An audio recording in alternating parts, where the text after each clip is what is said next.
I think it is a masterstroke by almost certainly Israeli intelligence in that they've carried out a carefully targeted attack against an enemy and have worked out how to get the military personnel within that enemy force very effectively indeed. So an audacious attack, a complex attack, and one that there will be repercussions from that for a long time to come.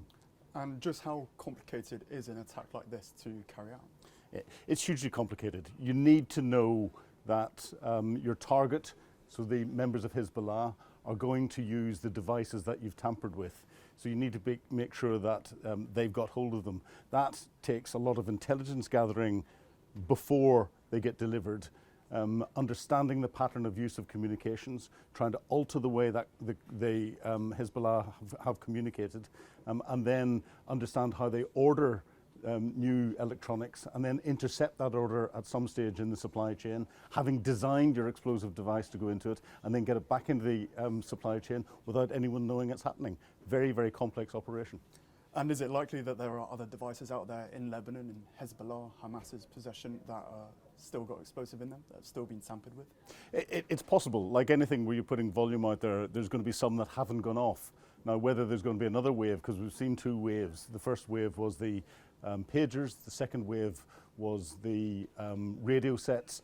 They were all ordered at about the same time. So I think anything that has been ordered and has come in that batch, if Hezbollah haven't put it in the bin already, then they're being very naive. And looking back then, what are historical examples of similar attacks or similar devices being used? Well, it's interesting. Supply chain attacks, which is what this was, you intercept the supply chain, you alter the device for something to have an effect, is not common, but it's not new. It's usually to do with electronic devices and you're altering them for some form of intelligence gathering. The last time I can find where explosives went into something of volume, there have been one or two cases in the past, but of volume is going back to the Second World War. Special operations executive type operations where we had lumps of coal, exploding lumps of coal where there had been explosives put in those.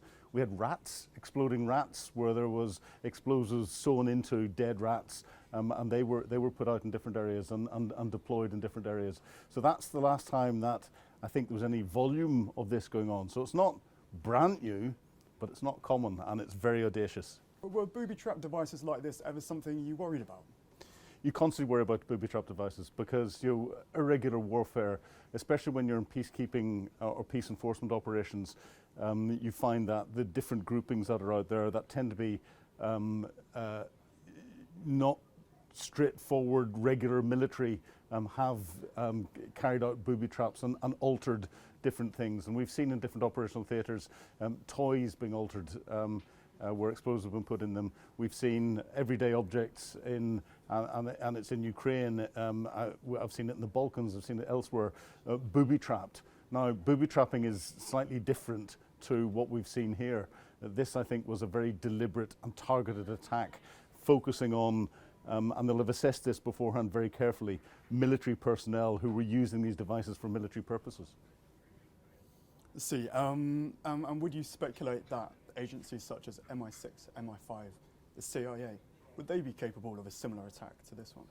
Could I ever say anything like that and comment on it? Yes, any of the major agencies around the world are capable of doing this sort of thing. It's clear a lot of them haven't thought through it, but then a lot are not in the same sort of circumstances as, and again, I'm assessing here, it's Mossad with the Israelis. Mossad, Israel ever since its inception has been a country that has been fighting for national survival at all times, and Hezbollah have been attacking Israel almost daily from the 8th of October last year, displacing tens of thousands of Israeli citizens, killing Israeli civilians in different areas, and that's why they're looking for how they can carry out a military effect and a kinetic effect, but in a way that doesn't create as much collateral damage as dropping a 500-pound bomb on each of these individuals would do. So looking at the use of these devices to kill primarily in the past, in the history of spycraft, why do agencies go for these kinds of devices rather than more conventional means of assassinating people? Well, kill or maim, you disable. So you're removing a threat. Whenever you're looking at having an effect on a target, and this is from a general targeting perspective, you look at the necessity and the proportionality. So yes, there was a necessity here because you're fighting against a military force that Hezbollah are. The proportionality, you're trying to reduce the potential for collateral damage. When something goes bang, there will always be some form of collateral damage, and this is where, unfortunately, we've heard of some children being killed and injured as part of this, and there will be some people who are completely innocent, not connected to Hezbollah, will have been injured, but an awful lot fewer than if you were dropping weapons from the air, from aircraft, or you're firing missiles to deal with it. No matter how good and how precision those weapons are, this is a few grams of explosives as opposed to 500 pounds or 500 kilograms of explosives going in, and therefore you're controlling that collateral damage, targeting it at the people who've got these devices that are being used for military purposes.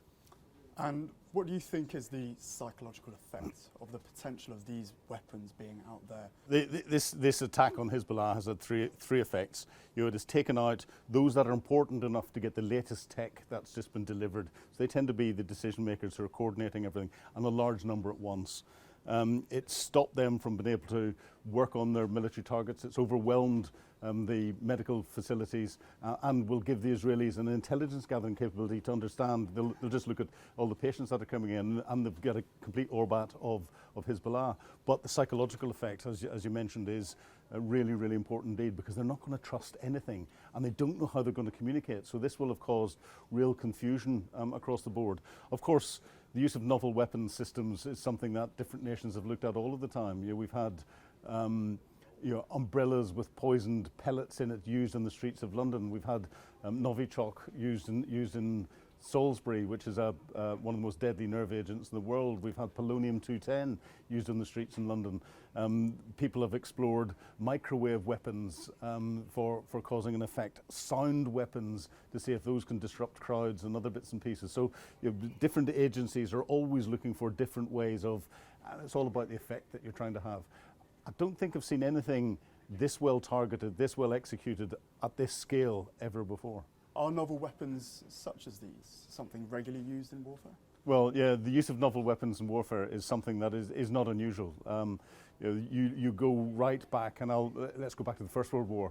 The invention of the tank was a novel weapon to deal with the problem. Coming into the Second World War, I mentioned what the Special Operations Executive were trying to do. And then with adjusting regular military weapons, putting funnies in tanks, which were tanks with flails on them or flamethrowers or other bits and pieces, were all novel weapons.